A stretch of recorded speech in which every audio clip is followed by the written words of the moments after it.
Bom, bom dia, pessoal. Meu nome é Adolfo Mendonça, sou o coordenador técnico do consórcio de empresas privadas contratadas para ajudar na elaboração do Plano Diretor de Mobilidade Urbana da microrregião de João Pessoa. Estamos aqui, mais uma vez, fazendo uma audiência pública, na quarta audiência pública, essa também é a segunda vez dessa forma indireta, em função aí da crise sanitária que nós estamos passando. Então, vamos seguir aí em frente, né? Então, esta audiência pública, a quarta audiência pública, a quarta e última, já é sobre o texto final. Então, nós fizemos já uma reflexão sobre pré-diagnóstico, depois diagnóstico, prognóstico, propostas, e agora nós estamos fazendo a apresentação do texto final. Conforme demonstrado aqui nessa figura, nós estamos nesta etapa aqui, que é a etapa final. A ideia, basicamente, aqui, para quem já assistiu a gravação da audiência de proposta, é passar as propostas com algumas sugestões novas que vieram, mas um pouco mais rápido, e a gente vai para as etapas de avaliação econômica, financeira, as conclusões, os benefícios. Então, aqui o objetivo é apresentar as avaliações finais sobre as propostas e, assim, como as principais conclusões. Então, os eixos temáticos são aqueles mesmos com os quais a gente já está trabalhando: planejamento urbano e mobilidade, transporte ativo, transporte público, sistema viário e gestão pública. Então, aqui, a partir daqui, nós vamos relembrar um pouco das propostas que nós já apresentamos na outra audiência pública, como eu disse, às vezes, em alguns casos, incorporando sugestões que vieram recentemente. Então, especificamente sobre o eixo planejamento urbano, os principais eixos da proposta são a contenção da expansão urbana, com aumento da densidade habitacional em áreas internas à mancha urbana. Então, para quando a gente fez discussões sobre diagnóstico, sobre prognóstico, nós falamos sobre isso, né, que a história do crescimento de João Pessoa, que é comum em muitas cidades brasileiras, acabou gerando uma expansão muito grande, e isso tem impacto na mobilidade urbana. Então, a proposta para o planejamento urbano é uma estratégia de expansão urbana mais contida, com maior densidade nas áreas internas. A adoção do modelo chamado pelos técnicos de DOTS, né, que é desenvolvimento orientado pelo transporte sustentável, que a ideia é você adensar, aumentar o número de pessoas morando e de empregos gerados em torno de corredores estruturais de transporte. Então, se for fazer corredor padrão BRT, você permite que construa mais, que faça uso misto, isso é bom para o sistema. Incentiva a criação de novas polaridades, visando a desconcentração de emprego, que é fundamental para você diminuir a dependência do transporte motorizado, e mesmo no motorizado você fazer viagens mais curtas, né? Isso também é bom. Promover a diversidade de uso e ocupação do solo na escala bairro, e compartilhar a gestão de calçadas com a Secretaria de Planejamento da Prefeitura. No transporte ativo, nós dividimos duas áreas, né, em pedestre e ciclista. O pedestre em 5 eixos básicos, né? Falar um pouco sobre áreas de grandes fluxos de pedestre, tipo área central, tipo a Josefa Taveira, lá em Mangabeira, são áreas que têm grande fluxo de pedestre. Áreas próximas lá da praia, né, também. O outro bloco, o outro eixo é mobilidade de proximidade, que é um conceito que nós vamos falar um pouco mais daqui a pouco. E aí a gente está abrindo aqui também as propostas, está estruturando as propostas de pedestre, em gestão da política de mobilidade a pé, gestão operacional dessa política, que é um detalhamento, e uma ênfase na política de acessibilidade universal. E nos ciclistas, que a gente está contando 2 eixos, nós temos uma rede cicloviária proposta e uma reflexão sobre participação popular. Então, nos pedestres, as chamadas áreas de grande fluxo de pedestres são aquelas que vão merecer um estudo mais profundo do que fazer ali. Vamos transformar uma rua em calçadão, não, vamos tirar o estacionamento de um dos lados, aumentar uma calçada, vamos melhorar a iluminação pública, vamos trocar o pavimento da calçada. Então, assim, para fazer um estudo desse, vem a primeira pergunta, né? Aonde eu vou fazer isso? Em quais bairros eu vou fazer? Então, a ideia aqui é adotar a metodologia, foi adotado aqui, uma metodologia para hierarquizar qual bairros deverão ser estudados primeiro. E nós vamos mostrar um pouco isso aqui.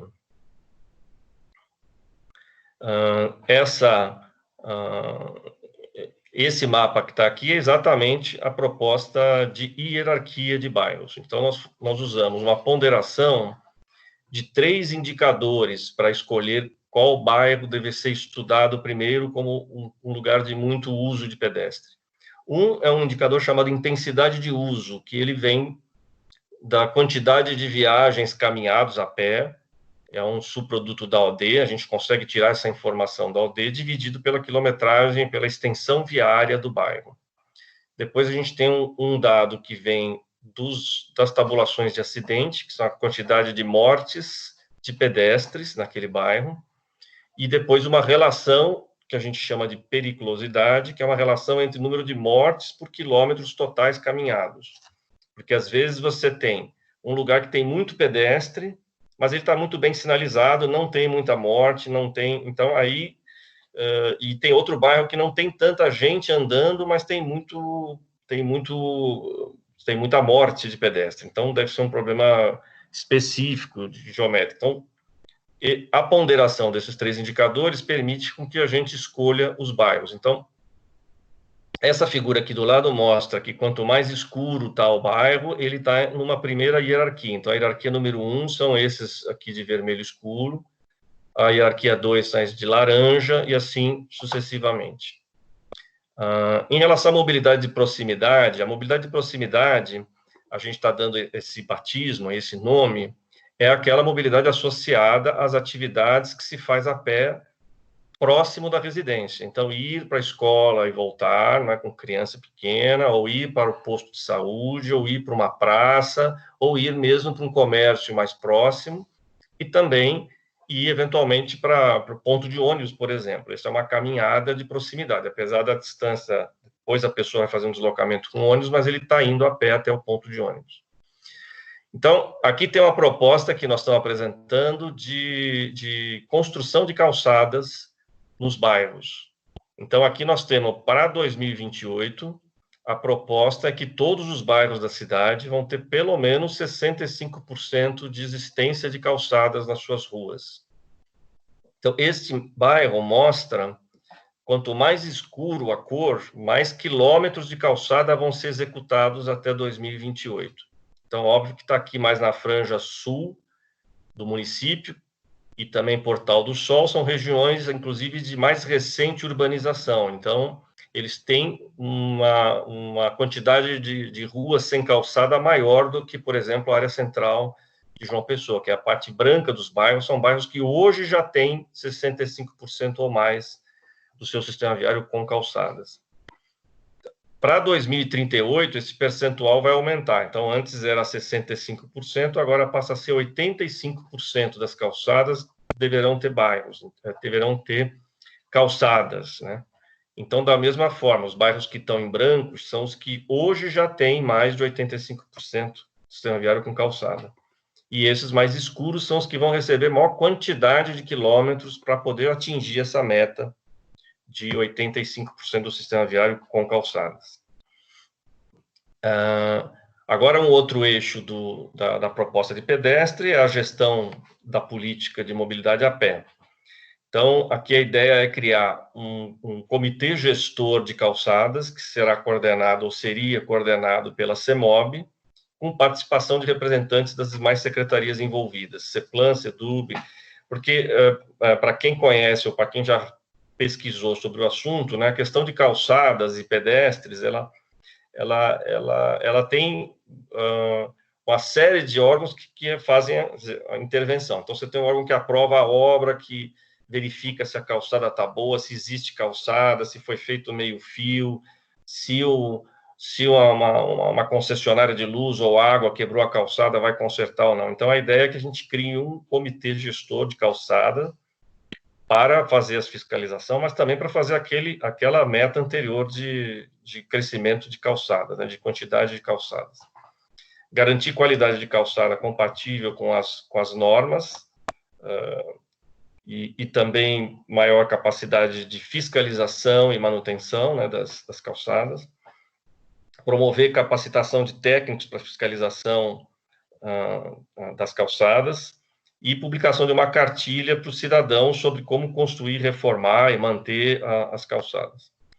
Existe um eixo a mais no pedestre, né, em relação à apresentação feita da última vez, que foi batizada como gestão operacional da política de mobilidade a pé, que são políticas específicas associadas à sinalização de segurança, faixas e semáforos para pedestre. Então, é o mapeamento, é fazer onde não tem, é melhorar onde tem e já apagou, e já tem problema de manutenção.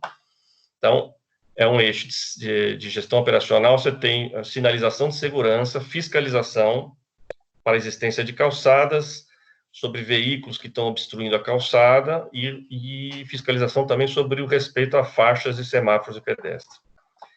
Um eixo de educação, né? Então, campanhas para garantir respeito às faixas e semáforos de pedestre, além de segurança geral no trânsito, já que o pedestre é um dos mais atingidos pela questão de acidentes de trânsito.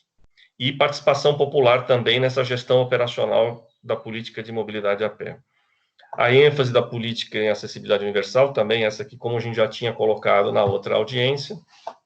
Então, é coordenar com a equipe do plano diretor, né, que vai realizar a revisão do plano diretor, a inserção aqui do plano de rotas acessíveis, em especial associada à questão de reforma de passeio público, construção e reforma para garantir a acessibilidade da pessoa com deficiência ou mobilidade reduzida. Adequação dos procedimentos de controle junto às concessionárias, né, para instalação, remanejamento e remoção de dispositivos que acabem atuando como barreira. Então, é o poste de luz, alguma bueiro para, né, algum buraco para mexer na fiação de telefonia e tudo. Melhorar as condições de segurança e acessibilidade nas travessias, com a incorporação de tecnologias assistivas e dispositivos de sinalização inteligente. Agora, em relação à rede cicloviária, aos ciclistas, né, a rede cicloviária tem mais ou menos esse roteiro, né, continuar a expansão do sistema cicloviário, implantar a rede cicloviária projetado, procurando estabelecer conexões entre eixos e bairros, e também, obviamente, a questão de iluminação, sinalização adequada, etc. Implantar infraestrutura que viabiliza a integração da bicicleta com o transporte coletivo, né, principalmente em terminais de ônibus, como nós vamos falar lá na frente. A ideia, no caso do ônibus, é fazer uma rede estruturada em terminais e corredores de ônibus. Portanto, um local para integração com bicicleta nos terminais é estratégico para isso. Incentivar a instalação de infraestruturas para bicicletas em grandes polos geradores. Isso é importante para favorecer aí, para incentivar a pessoa a utilizar a bicicleta para se locomover para esses polos geradores. A rede proposta de ciclovias, como esta aqui é uma figura que a gente já mostrou na outra apresentação. Então, a rede proposta, na verdade, vai estar incorporando a soma desses dois valores, quer dizer, 145 quilômetros a mais de ciclovias, que representam 2 vezes mais do que existe hoje. Hoje existe em torno de quase 76 quilômetros. Então, a proposta vai incorporar mais 145, a gente chegaria num total, em 2038, de 220 quilômetros, mais ou menos.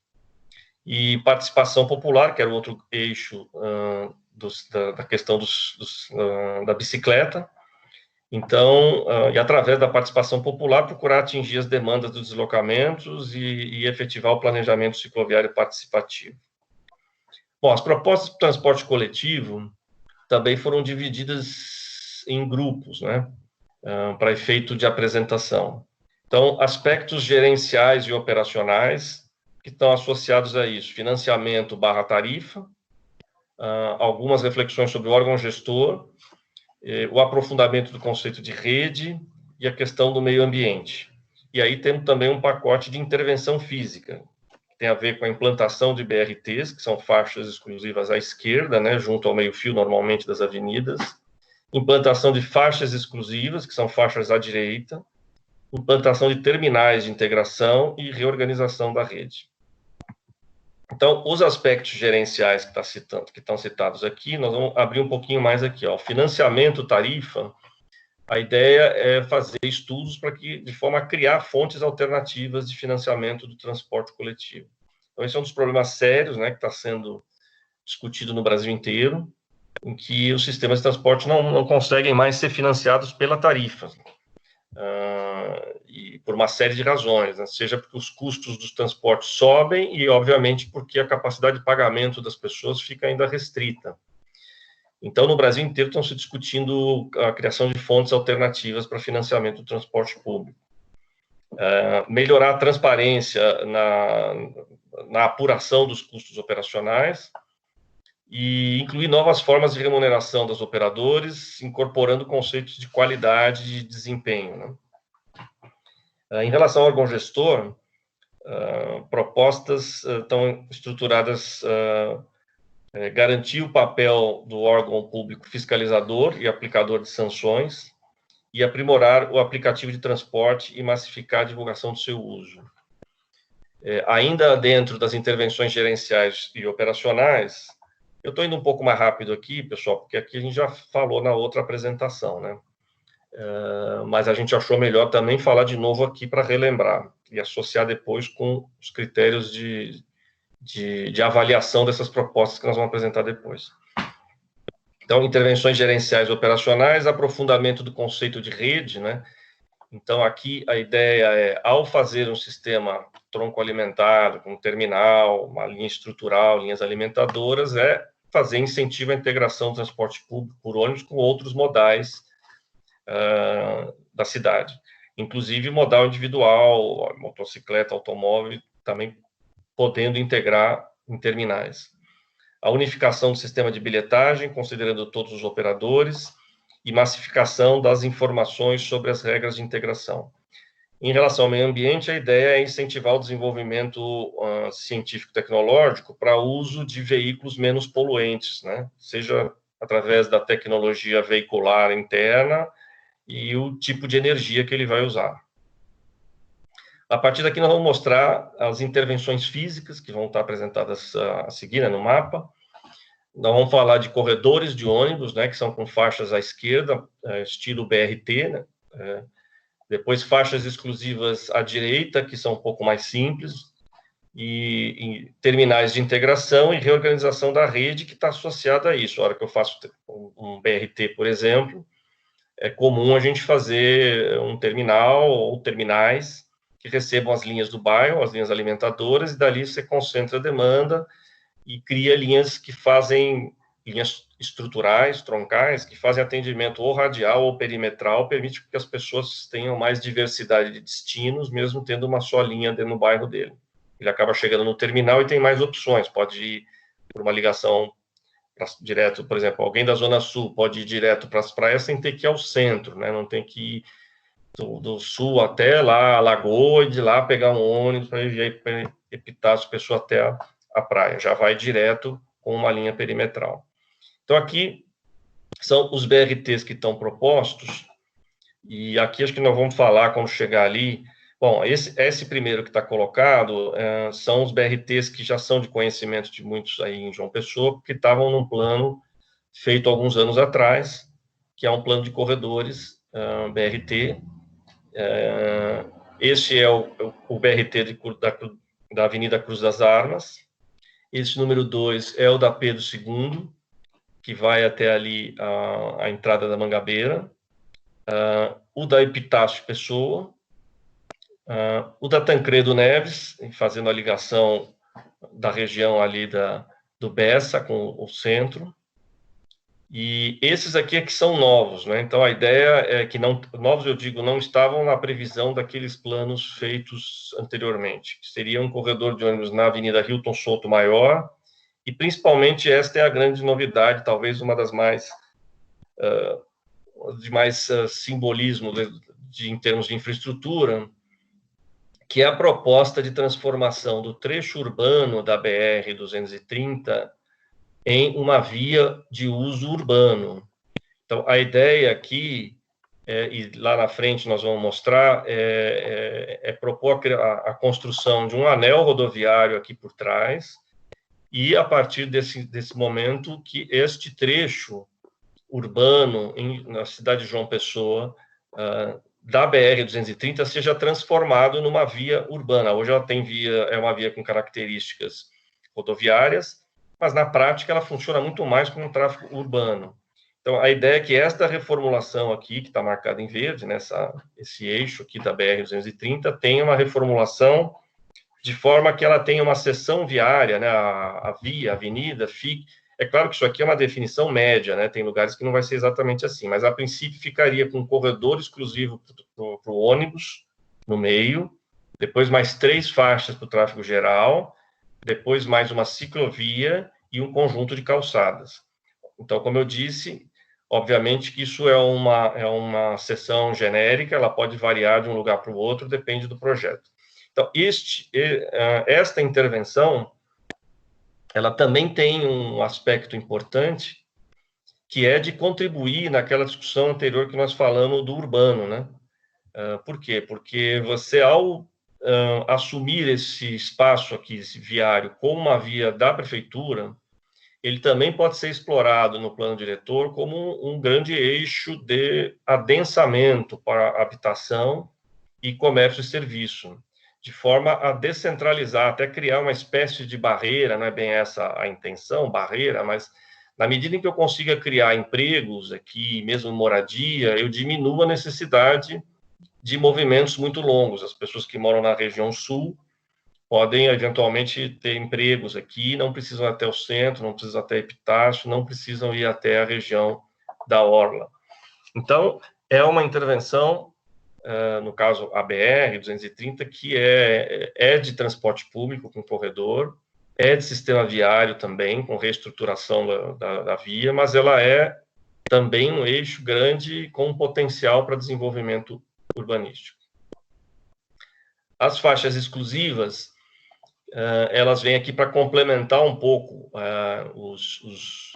os corredores, né, usando em eixos que não têm capacidade e nem necessidade de ter um corredor em canteiro central.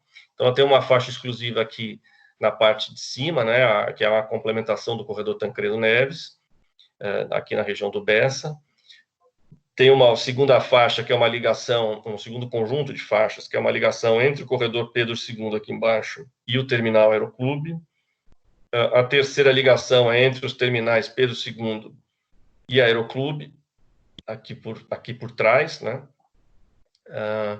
A quarto conjunto é uma ligação do centro para a Orla, aqui na parte mais a norte da Epitácio Pessoa. Aqui no 5 é uma ligação não é exatamente Orla, mas é aqui da região do Altiplano, passando pela Torre e indo para Beira Rio, uma espécie de ligação também leste-oeste, na parte ao sul da Epitácio Pessoa. Aqui é uma ligação também de apoio, ela é uma ligação entre a Hilton Souto Maior e a Federal, a Universidade Federal, como se fosse um apoio ao corredor da Pedro II. E aqui na região sul tem uma ligação entre a região sul e o terminal 2 de fevereiro. Tem também uma ligação na região sul com o terminal Cruz das Armas através da perimetral sul aqui, atravessando diversos bairros relativamente novos na cidade, né, que se desenvolveram mais nas últimas décadas. Bom, aqui vamos começar a falar um pouco do sistema viário. O sistema viário também foi separado em propostas associadas a aspectos gerenciais e operacionais. Então, aspectos de gestão da demanda e operação de tráfego, e também um conjunto de intervenção física, a implantação do anel rodoviário, incorporação do eixo da BR-230 com via urbana, que eu já falei, implantação de complementação viária de articulação regional na região sul e um conjunto de intervenções de complementação viária de articulação perimetral.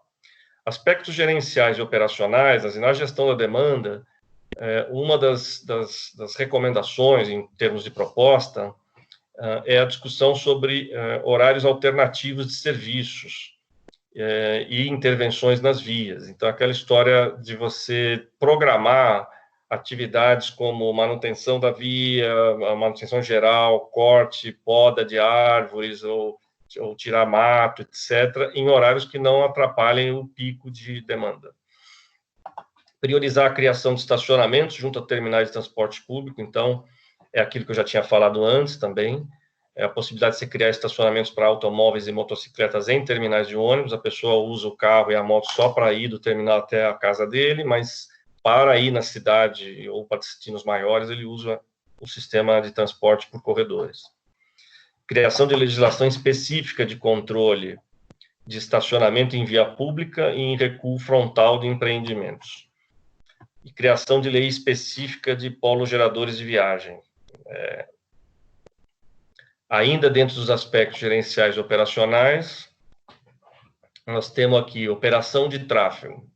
Realizar estudos de faixas reversíveis, os horários de pico, os principais corredores, para veículos com 2 ou mais ocupantes. Essas são algumas medidas operacionais em algumas cidades brasileiras já fazem, e então é importante estudar isso para aplicação em João Pessoa. Modernização dos mecanismos de fiscalização e controle da Zona Azul e criação de legislação voltada ao transporte de cargas, né, específico, com definição de rotas específicas e horários. Bom, as intervenções físicas, de novo, a gente também já tinha mostrado na outra apresentação, é a implantação do anel rodoviário e incorporação do trecho urbano da BR como um sistema viário urbano e as articulações aqui, articulação regional sul e perimetral. Então, aqui está a ideia proposta para este anel rodoviário. O trecho norte desse anel rodoviário, ele utiliza a rodovia PB-011, e aí faz aqui as duas transições, no final da PB-011 para chegar aqui em Lucena, e depois de Lucena para chegar a Cabedelo, em 2 pontes. E o trecho sul seria um viário totalmente novo. Aqui são as intervenções que nós estamos chamando de complementação de articulação regional na porção sul, são essas aqui. Então, aqui nós temos uma ligação do bairro Geisel e Gervásio Maia, e 2 ligações da Mangabeira a Valentina. Esta é uma ligação nova, que não existe, e esta aqui é uma melhoria da ligação que existe, a elevação da ponte para diminuir os alagamentos que tem lá. Como complementação de articulação perimetral, é esse conjunto que está aqui em bolinhas vermelhinhas, que também vão sair aqui. Nós temos este viaduto Safa Bel da Cunha, aqui no Tambalzinho. Nós temos uma ligação Epitácio Pessoa Rui Carneiro, que vai desafogar aqui, ou vai dar uma outra opção de articulação. Nós temos ligação, que não é a única, nós vamos fazer, acho que aqui, são 2 articulações aqui entre essa porção ligada à cidade universitária e também à Universidade Federal, com a região aqui do Cabo Branco ou do Portal do Sol. Esta aqui é do Portal do Sol, ligação Jardim Cidade Universitária, Portal do Sol. Esta outra é a ligação entre a região da Federal da Paraíba com Altiplano e com Bancários. São 2, aliás, articulações aqui, ó, esta aqui e essa aqui. Por fim, tem essa outra ligação, que é a ligação entre a região da Torre, ou do bairro da Torre, com a Federal da Paraíba. Na verdade, é aqui da Torre com a Federal da Paraíba e engatando com a Beira Rio. Bom, as propostas para a gestão pública também a gente já tinha apresentado antes, elas têm aspectos de planejamento, aspectos de gestão financeira e de gestão operacional. De planejamento, a ideia é criar um organismo gestor do plano de mobilidade urbana, a fim de promover abordagem integrada com outras secretarias. Reuniões temáticas do Conselho de mobilidade urbana, sobre planejamento e gestão, e promover a integração e cooperação com governos federal e estadual. Nesse caso, obviamente, né, em algumas obras específicas, em especial aquela da BR-230, obviamente teria que ser uma intervenção discutida com os governos federal e estadual, seja pelo porte, seja pela atribuição de gestão dos trechos viários. Ainda dentro dos aspectos de planejamento, promover alinhamento da gestão das atividades de mobilidade com os outros conselhos de mobilidade urbana. E aqui, integração com outras secretarias para a questão de planejamento urbano. Aspectos da gestão financeira, também a gente já tinha falado antes, eu vou até acelerar mais. Também tem aqui a captação de recursos, criação de fundo, de planejamento, articulação de outras fontes, e aspectos da gestão operacional, fortalecimento institucional, capacitação da CEMOB, e estimular a participação social em diversos aspectos aqui da mobilidade. Bom, essa tabela que está aí, o pessoal não se assuste, não, porque eu não vou ficar lendo essa tabela e nem vou apresentar milhares de versões. Ela é uma tabela modelo que no relatório nós vamos estar colocando, as propostas, na verdade, estão sendo escritas e consolidadas no relatório dessa forma, com fichas em que aparece aqui o eixo. Então, isso aqui é um exemplo, é só um exemplo. Vou mostrar o exemplo e depois o relatório final, que será divulgado, ele vai ter aquelas propostas que a gente resumiu aí em cima, vão estar cada uma delas assim. Tem um eixo aqui, ó, aqui nesse caso do exemplo, é o transporte ativo. Aí tem os objetivos dentro desse eixo. Aí nós vamos ter alguns indicadores e metas aqui para esse eixo do transporte ativo. Aqui nós vamos ter em alguns casos, são indicadores e metas numéricos, então eu vou ter um valor referente. O projeto nosso tem referência em 2018, né, apesar de a gente estar em 2020, a base é a da OD, né, a pesquisa Origem e Destino foi feita em 2018. E aí nós vamos ter metas de médio e longo prazo, que são as que estavam previstas de horizonte do projeto, né, 2028 2038, e foi criado também um curto prazo de 2023. Então, algumas metas têm algum valor indicado para curto prazo, outras só tem para médio e longo, etc. E aí, em seguida, neste modelo de ficha, tem as propostas, e cada uma das propostas tem mais ou menos o prazo previsto, se é curto, se é longo, se é... Então, isso aqui é só para mostrar como está sendo organizada, ou como foi já, né, organizada as propostas no relatório. Bom, aqui já começam, então, as novidades em relação às novidades mais importantes em relação, porque tiveram algumas novidades, né, antes ali, mais importantes em relação à última apresentação. Aqui já tem uma apuração da estimativa total de investimento, considerando, obviamente, as propostas que falam em infraestrutura, né, em investimento em infraestrutura. Então, nós estamos falando de um pacote, entre aspas, de investimento em 20 anos na microrregião de 2,2 bilhões de reais. Mais ou menos com esta divisão que está aqui.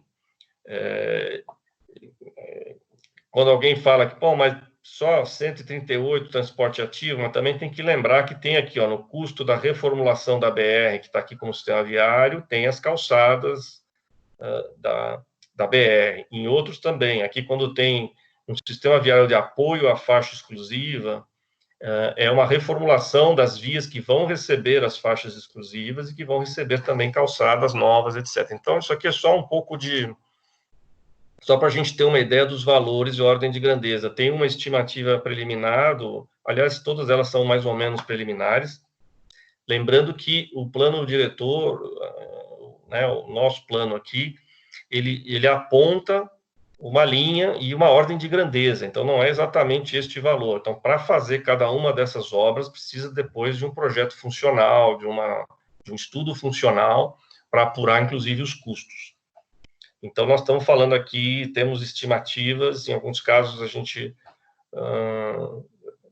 gente fez estimativas mais precisas para poder ter mais convicção para fazer as análises que vêm a seguir, que são a avaliação socioeconômico-financeira. A análise socioeconômico-financeira, é bom a gente vai comentar um pouco do que se trata isso, né? A análise socioeconômica, ela vai avaliar o projeto geral ou um projeto específico, às vezes vai fazer só um BRT, precisaria ter uma análise socioeconômica, e quando faz um pacote enorme como é esse do plano, você precisa ter uma viabilidade do projeto em termos do gestor público, que, na verdade, teoricamente, o gestor público é o que zela pelo interesse da sociedade. Então, assim, a sociedade de João Pessoa, né, da região, da microrregião, ela tem interesse pela essa implantação, quer dizer, ele vai gerar benefícios econômicos elevados, ele vai ser monetariamente, os benefícios vão ser maiores que o custo, então um pouco isso a discussão da análise socioeconômica. A análise financeira já é para avaliar se, para fazer aquele empreendimento, ele tem viabilidade financeira, em termos de remuneração. Às vezes não é nem remuneração real, às vezes está colocando como remuneração o conjunto de benefícios. Às vezes isso gera a condição de você conceder isso para a iniciativa privada, às vezes não, vai ser uma intervenção do setor público, e para isso também ele precisa ver se tem viabilidade. Aqui é uma introdução sobre a questão de avaliação socioeconômica, que tem relação com tudo que a gente está fazendo aqui.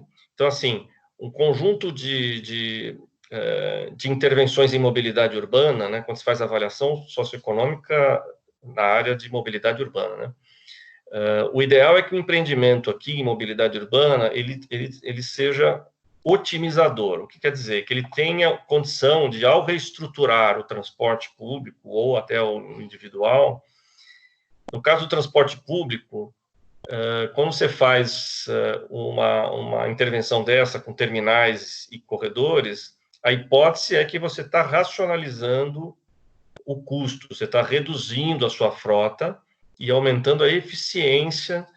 Você vai transportar o mesmo número de pessoas, gastando menos ônibus e menos quilômetros rodados, e menos equipes de motorista, cobradores, etc. Portanto, você vai estar ganhando eficiência, você vai transportar o mesmo número de pessoas, e o ideal, na verdade, é que você transporte mais gente através da melhoria do sistema, e você diminui o custo se você vai diminuir frota, vai diminuir quilometragem. Uma intervenção em mobilidade urbana também precisa ser indutora, no sentido de promover uma migração das pessoas do transporte individual para o transporte coletivo. E, para isso, você vai precisar de um transporte coletivo que seja atraente do ponto de vista tecnológico. Então, um corredor de ônibus que tenha garantia de velocidade comercial boa, que tenha boa qualidade de manutenção do pavimento, um veículo novo, com um design mais agradável, com pontos, com estações de parada pré-paga, com ar-condicionado, com condições de ser atrativo, com sinalização nas calçadas para dirigir as pessoas, olha, ali tem uma estação do BRT, etc. Tudo isso acaba permitindo que pessoas que estão no transporte individual sejam atraídas para o transporte coletivo. E esse projeto precisa ser também um projeto que ajude na ação transformadora. Então, é aquilo que nós falamos. Se ele for um projeto BRT, o ideal, e nós já falamos lá em cima, associado com políticas de uso do solo, ou seja, você garantir com que as laterais, né, do corredor, o entorno do corredor, seja melhor ocupado, né? Não dá para ficar com terreno vazio ou com casinhas pequenininhas e, às vezes, abandonadas, já numa área urbana que está em transformação, está em degradação. O ideal é que, em torno de um eixo de transporte público de alta qualidade, você tenha políticas para fazer um adensamento e, principalmente, também de uso misto, né? Residência e comércio e serviço. Bom, aqui nós vamos já começar a olhar os números, né? Então, esse gráfico aqui, ele mostra a estimativa de benefícios com comparação de cenários. Aqui eu vou falar de uma coisa que eu já falei em outras apresentações, mas nessa ainda não falei. nós testamos, entre aspas, aqui nesse projeto, dois cenários urbanos, um chamado cenário urbano tendencial e outro chamado cenário urbano induzido. O cenário urbano tendencial, como o nome já diz, a ideia é que ele é um cenário urbano que mantenha a tendência das últimas décadas de crescimento em João Pessoa. Qual é esse cenário? É de espraiamento urbano, aumento da ocupação da franja sul do município, aumento de franjas na região sudoeste e sudeste também, e principalmente na região sul e sudoeste, de mais baixa renda. Esse é mais ou menos e a manutenção da concentração dos empregos no centro, no eixo da Epitácio-Pessoa e na região da Orla, lá em Manaíra, Tambaú. Esse é mais ou menos a cara desse cenário tendencial. O cenário urbano induzido foi um cenário urbano que se imaginou que pudesse fazer, em 20 anos, em João Pessoa, um melhor adensamento. Então, a gente diminuiu artificialmente uma ocupação no sul, né? E aumentamos a ocupação na área mais ou menos central do município, onde tem baixas densidades, principalmente em torno dos corredores de transporte coletivo que estão previstos nessa proposta. Então, teoricamente, sob o ponto de vista urbano, o cenário urbano induzido parece ser melhor, né? E os números vão mostrar isso. Este primeiro gráfico está mostrando uma comparação para 2038, sem projetos ainda aqui apresentados, só comparando os cenários. Se a gente não fizer nenhum projeto, a cidade continuar só com a infraestrutura que tem, mas crescer como tendencial ou como induzido. Aí nós vamos calcular aqui nos benefícios, e isso nós vamos repetir em outras. Nós estamos trabalhando com essas 6, na verdade, com 5 variáveis aqui de benefícios, e o último é global. Todos eles foram monetarizados, eles foram transformados em dinheiro. Então, o ganho aqui é o valor do tempo, o custo econômico do transporte. O custo econômico do transporte é o combustível, no caso, o carro tem estacionamento, no ônibus é a tarifa e tudo. Aqui tem os custos associados à emissão de poluentes. Aqui os custos associados aos acidentes de trânsito. E aqui custos associados à manutenção do viário. E este aqui é uma composição, a soma deles, que é o custo econômico global. Então, este gráfico está mostrando uma comparação entre os cenários urbanos. E está mostrando que o cenário urbano induzido, produz um custo econômico global 5% menor do que o tendencial. Às vezes alguém pode falar, mas 5% só, mas 5% de toda a movimentação e custos é enorme, né? Isso aqui é um benefício enorme. Ele varia aqui, obviamente, de cada benefício, mas o número talvez mais rápido aí para mostrar é este aqui. E aí a gente tem, assim, apesar de não estar aqui no gráfico, tem nesse quadro que está aqui do lado, que se eu considerar o custo econômico global por modo, o transporte coletivo ainda tem uma redução maior ainda, ele cai 17%, quase 18% em relação sendo o induzido versus o tendencial, enquanto o transporte individual tem uma redução de 2%. Então, tem essa observação final aqui, fica claro que o cenário urbano induzido produz muito mais benefícios, seja para os usuários de transporte, com mais ênfase, seja para os usuários de transporte individual. Então, esta figura aqui, ela é uma chave para dizer o seguinte: olha, a proposta do plano indica que o ideal para a cidade é um cenário urbano induzido. Esta aqui, agora eu já vou começar a comparar ter projeto ou não ter projeto. Então, esta primeira figura é o seguinte: se o cenário urbano for o tendencial, ou seja, nós não conseguimos fazer nenhuma modificação urbana, nós seguimos o mesmo problema de espraiamento, etc., como que vai ser em 38 com ou sem projeto? Ou seja, aqui a pergunta é: esse pacote de projetos traz benefício ou não? Então, também, de novo, ele vai trazer um benefício aqui de custo econômico global existindo as propostas, ou seja, aquele conjunto lá de 2,2 bilhões de investimento, ele vai trazer uma melhoria no custo econômico global de 6%. No cenário tendencial, ou seja, é tendencial sem nenhum projeto, chegando em 38, comparado com tendencial chegando em 38 com projeto. Então tem essa observação aqui. Mesmo no cenário urbano tendencial, a implantação do conjunto de propostas previstas produz uma quantidade significativa de benefícios, em comparação com a situação sem projeto. Então, é como se a gente estivesse dizendo, ó, mesmo que seja a pior das hipóteses urbanas, esse conjunto de propostas é bom, ele traz benefícios. Este aqui é o gráfico comparativo do cenário urbano induzido. E ele apresenta, então, um ganho maior ainda, né? Então, aqui ele está dando 6%, aqui ele está dando 18%. Então, o cenário urbano induzido tem essa vantagem também, ou seja, se a gente conseguir um cenário urbano induzido e for comparar a quantidade de projetos e sem projetos, eu vou ter benefícios também.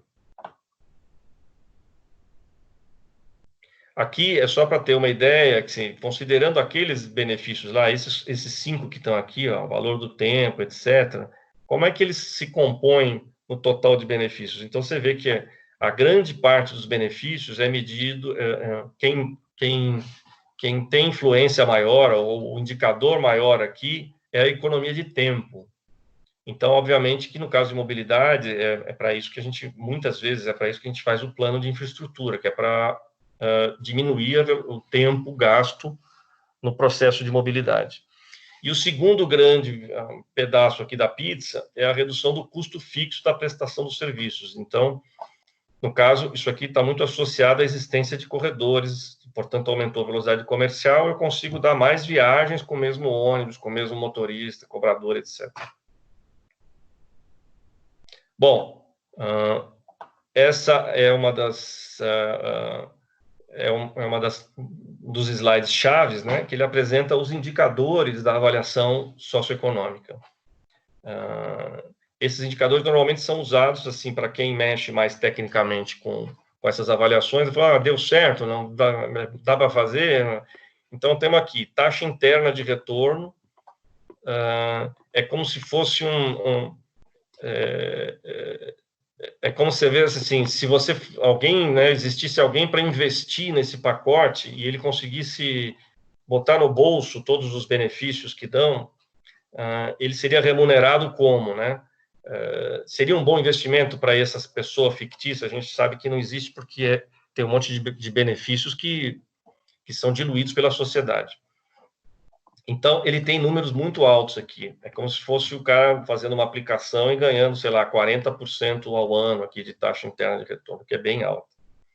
Este aqui é o valor presente líquido do projeto a uma taxa de desconto de 6% ao ano. Então, este valor é um valor, porque lembrando que aqueles investimentos que eu falei lá de 2,2 bilhões, ele é realizado em diversos momentos no tempo, não é agora, ele vai entrando em cenários diferentes, em períodos diferentes de tempo, e, portanto, ele vai também gerando benefícios de forma diferente.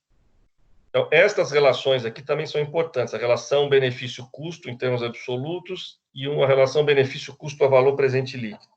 Este último é como se a gente dissesse o seguinte, quando isso aqui é 1, quer dizer que os benefícios que foram gerados ficou igual ao custo de eu fazer. Então, o 1 é meio assim, pô, empatou, né? Podia ser melhor. Então, quando você está falando em torno de 5, você está dizendo que os benefícios ao longo de 20 anos vão gerar um valor 5 vezes maior do que o custo. Então, esse é um forte indicador de viabilidade socioeconômica, econômico-financeira do pacote todo. Aqui nós temos algumas considerações finais sobre a avaliação socioeconômica.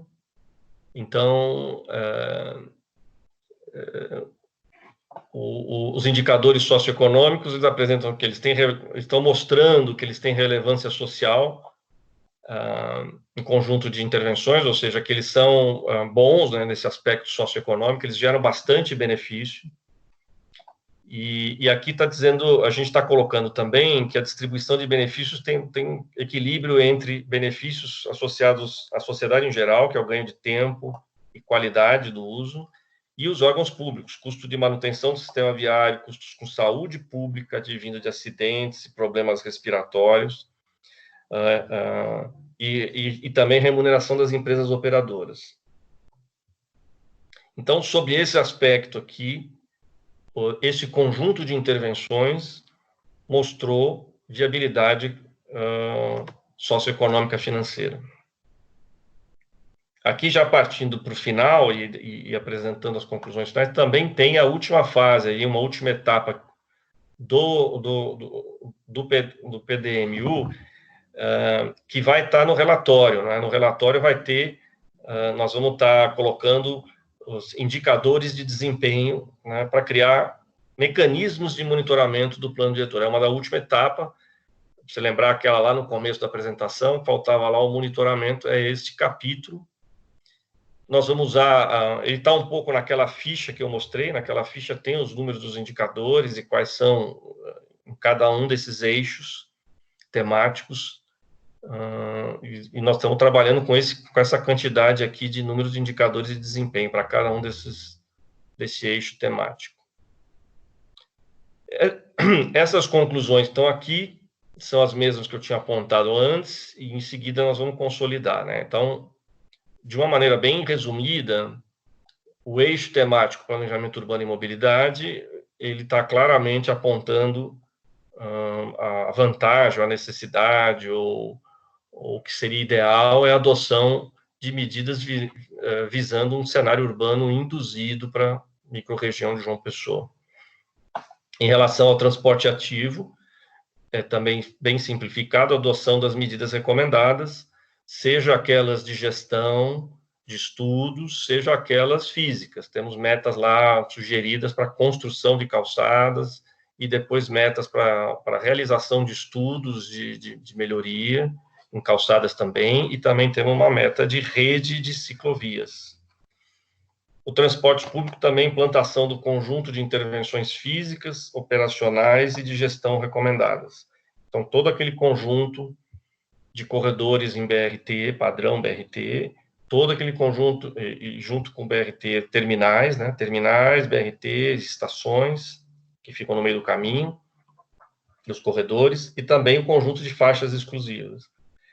Um conjunto de implantação do sistema viário, em que o conceito, né, acho que eu não lembro se eu falei na outra apresentação, nessa eu não lembro, que eu reforcei. A ideia no sistema viário foi evitar ampliação de capacidade do sistema viário de ligação radial, a gente simplesmente procurou dedicar a ampliação de capacidade do sistema viário de ligações perimetrais e de complementação de viários. Tem viários que estão lá prontos e faltam um elemento para conexão, como é o caso lá da ligação Mangabeira com a Zona Sul, e outras ligações, inclusive para aliviar um pouco a ligação leste-oeste pela Epitácio Pessoa, que são aquelas ligações, em especial aqui na parte sul, né, que é aquela ponte ligando a região da Torre com a UFPB. E, obviamente, que no sistema viário também, aliás, não é no sistema viário, no projeto todo, porque ele é de sistema viário, ele é de transporte público e ele é de urbano, ele também é de ciclovia e também é de calçada, que é a incorporação do trecho urbano da BR-230 como uma via urbana. E a gestão pública, a adoção das medidas recomendadas. Bom, por fim, acho que como conclusão do projeto, um pouco mais detalhada, apesar de eu já ter falado bastante sobre isso, aqui essas são as conclusões associadas ao planejamento urbano. Então, a gente está dizendo o seguinte: uma cidade com maior densidade e com maior dispersão de oferta de emprego é melhor, ou seja, emprego espalhado pelos bairros e não concentrado em alguns lugares. E é melhor porque ela permite maior quantidade de viagens não motorizadas. Se eu tenho emprego mais descentralizado e também maior emprego, maior número de pessoas morando perto de empregos, quando a cidade é mais densa. Eu permito que mais pessoas consigam ir a pé para o seu trabalho ou de bicicleta. Portanto, isso para a cidade é bom, diminui viagens motorizadas. Ou eu vou permitir viagens motorizadas com menores distâncias. Portanto, elas vão garantir aqui, como a gente colocou, né, melhores condições em termos de redução de emissão, redução de ruído, consumo de energia, consumo de espaço viário, gastos de tempo, acidente, então, diminuição de acidente. Então, tudo isso tem a ver com uma cidade mais densa e com uma distribuição de empregos mais regionalizada. E, por outro lado, também a adoção de medidas que permitam a evolução urbana com características de maior adensamento populacional, em especial com a adoção do DOTS, né, que é o Desenvolvimento Orientado para o Transporte Sustentável, que é especificamente em torno de corredores, né? Lembrando que nós estamos propondo aqui um conjunto grande de corredores, né? São 4 que estavam antes colocados, né? O Cruz das Armas, o Pedro II, o Epitácio Pessoa e a Tancredo Tancredo Neves, ali são 4. E ainda tem mais 2 chegando, entre aspas, nessa proposta, que é a Hilton Sotomayor, que faz uma ligação perimetral, ali passando em frente à Mangabeira, e a BR-230, que faz uma grande articulação perimetral. E, de novo, incentivo de uso misto para a descentralização de emprego. Em relação às conclusões da mobilidade urbana, os resultados da análise econômico-financeira apontam para indicadores muito positivos em termos de viabilidade. A implantação aqui desse conjunto vai gerar uma quantidade de benefícios que superem muito o custo dos investimentos, justificando a sua adoção como um todo. Essa segunda conclusão aqui é importante, porque quando a gente está falando toda hora de avaliação econômico-financeira, ela está associada aos valores investidos. Mas tem muitas propostas aqui que são de ordem organizacional, de gestão. Então, a gente está colocando o seguinte, e destacando isso, que as demais propostas do PDMU, que não são objeto de avaliação econômico-financeira, né, que são as diversas diretrizes de gestão, operação, manutenção, monitoramento, participação popular e outras, elas fazem parte integral da política pública de mobilidade urbana proposta, havendo a convicção de que, sem a adoção dessas diretrizes, a implantação das propostas de intervenção física não atingirão a plenitude dos seus benefícios estimados. Bom, então, assim, eu provavelmente, né, a gente faz uma apresentação, já fazendo a apresentação num palco com as pessoas presentes, a gente às vezes esquece de abordar algum aspecto, né, com a distância ainda remota, pior ainda. Então, eu espero que eu tenha conseguido apresentar